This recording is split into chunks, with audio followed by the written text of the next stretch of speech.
Assalamualaikum warahmatullahi wabarakatuh. Perkenalkan, nama saya Reza Abdul Syihab, NIM 2019 012 027, Teknik Industri A. Di sini saya akan menjelaskan tentang mesin bubut dan mesin milling. Yang pertama yaitu prinsip kerja mesin bubut, melakukan pemotongan atau penyayatan dengan cara memutar benda kerja berlawanan arah dengan mata sayat alat potong atau pahat bubut atau cutting tool.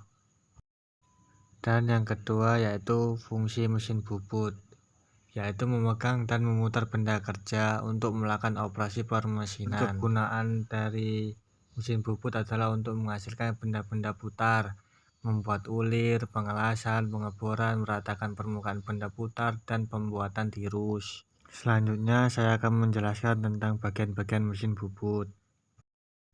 Yang pertama yaitu kepala tetap atau headstock,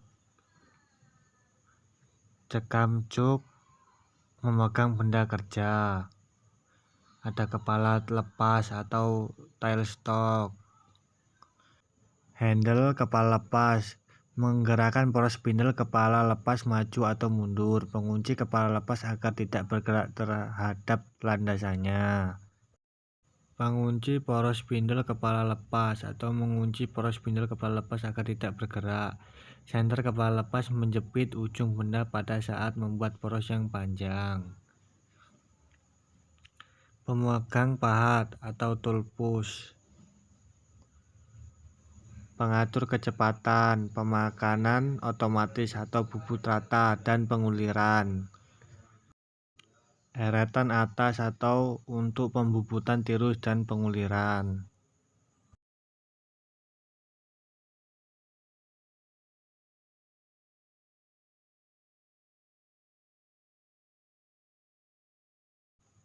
Nonius eretan atas atau skala ukuran pergerakan eretan atas.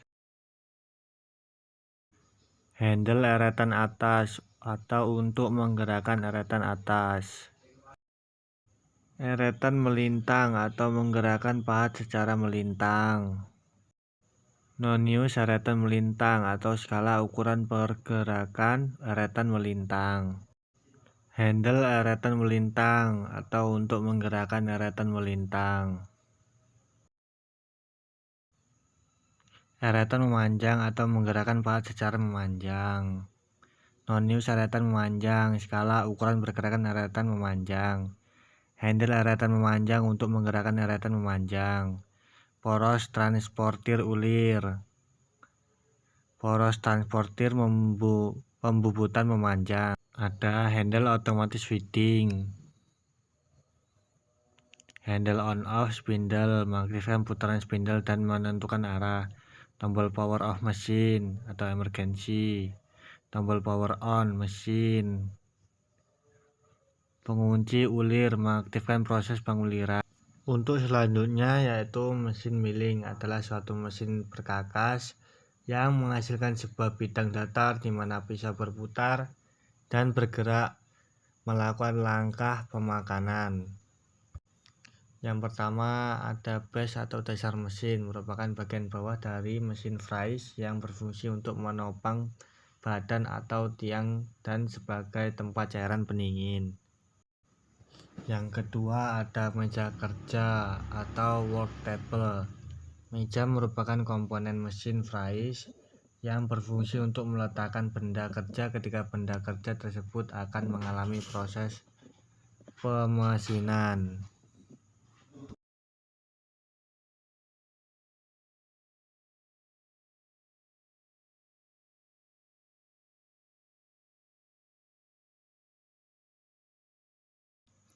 Yang ketiga ada spindle utama yang merupakan komponen mesin fries yang berfungsi sebagai tempat untuk mencekam alat potong atau pahat atau tool.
Terdapat juga magasin, yaitu satu program NC biasanya menggunakan lebih dari satu tool atau cutter dalam satu operasi permesinan.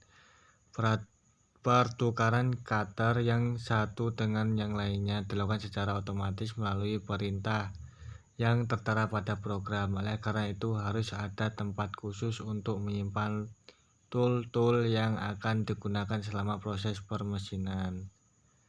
Magasin tool adalah tempat peletakan tool atau cutter standby yang akan digunakan dalam satu operasi permesinan.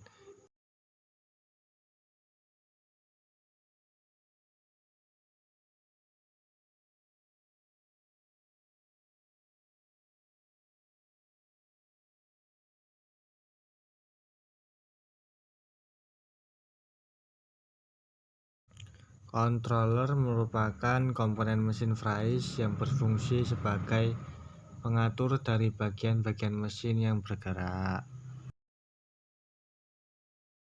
Milling naik biasanya disebut dengan milling konvensional. Gerak dari putaran pahat berlawanan arah terhadap gerak makan meja mesin milling. Sebagai contoh, pada proses milling naik apabila pahat berputar searah jarum jam, benda kerja disayat ke arah kanan. Sedangkan untuk proses milling turun dinamakan juga climb milling. Arah dari putaran pahat sama dengan arah gerak makan meja mesin milling. Sebagai contoh, jika pahat berputar berlawanan arah jarum jam, benda kerja yang disayat akan ke kanan. Proses permesinan dengan mesin milling ini merupakan proses penyayatan benda kerja yang efektif karena pahat milling memiliki sisi potong jamak apabila dibandingkan dengan pahat bubut. Maka pahat milling analog dengan beberapa buah pahat bubut. Pahat milling dapat melakukan penyayatan berbagai bentuk benda kerja sesuai dengan pahat yang digunakan. Proses meratakan bidang, membuat alur lebar sampai dengan membentuk alur tipis bisa dilakukan dengan mesin milling. Mesin jenis kolum and knee dibuat dalam bentuk mesin fries vertikal dan horizontal. Kemampuan melakukan berbagai jenis permesinan adalah keuntungan utama pada mesin. Beberapa jenis aksesoris seperti cekam, meja putar, kepala pembagi menambah kemampuan dari mesin fries jenis ini. Walaupun demikian, mesin ini memiliki kekurangan dalam hal kelakuan dan kekuatan penyayatannya.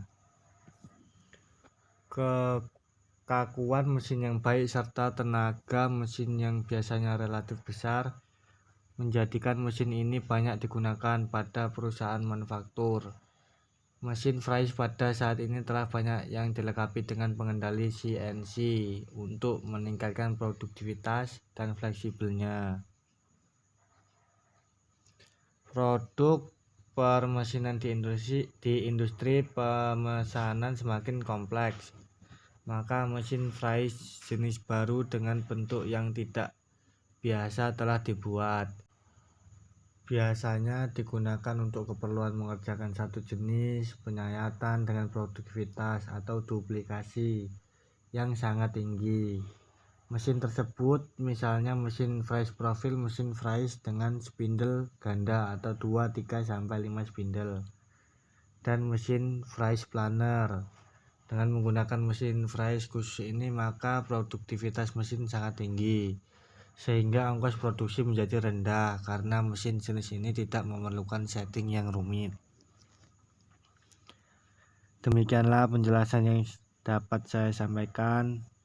Sekian dan terima kasih.